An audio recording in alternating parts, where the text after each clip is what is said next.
Today we're here to speak to you about nuclear energy, and it is our position that the U.S. government should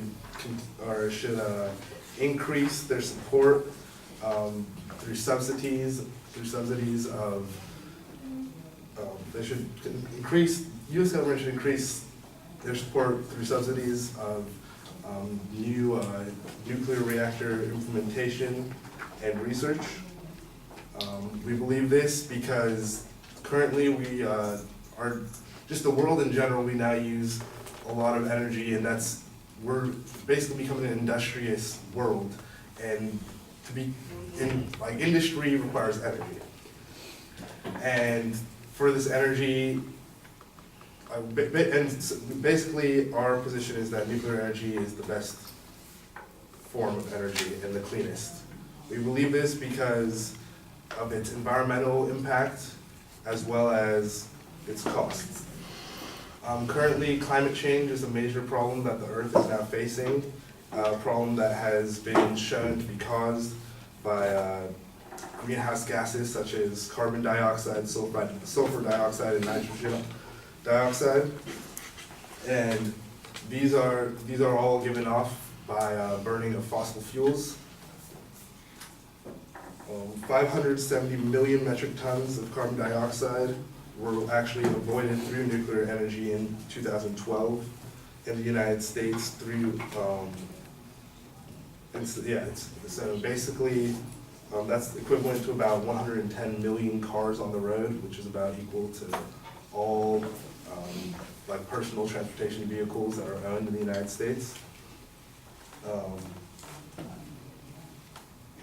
So the significance of this argument is that, or the significance of this we think it's significant that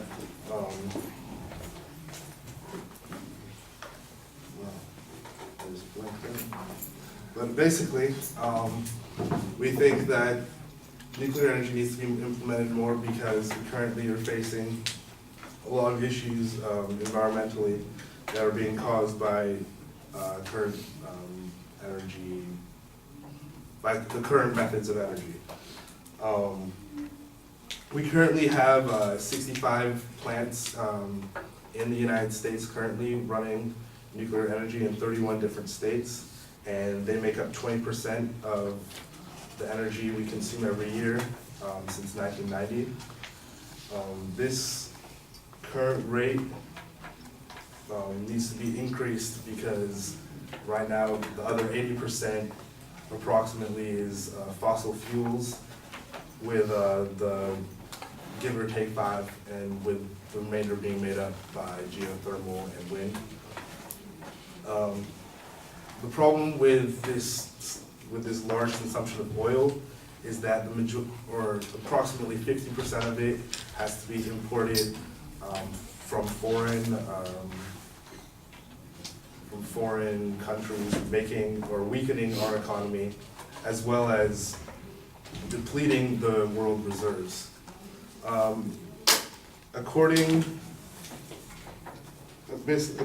to the EPA and the EIA, or the U.S. Energy Information Administration, if we continue at our current rate of consumption of oil, we only have about 50 years of in reserves. This does not include oil that is still deep under the Earth's crust, but simply oil that we currently have access to, and that we are currently planning on having access to.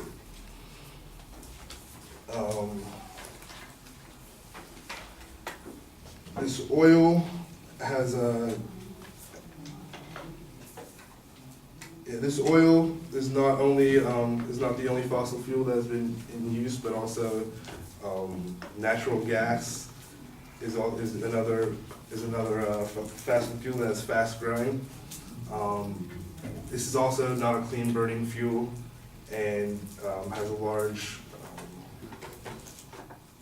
a large impact on global warming by releasing lots of lots of CO2 and sulfide oxide. Currently, worldwide use of fossil fuels gives off carbon dioxide emissions of about 31 billion metric tons, a number that can be reduced vastly through nuclear energy.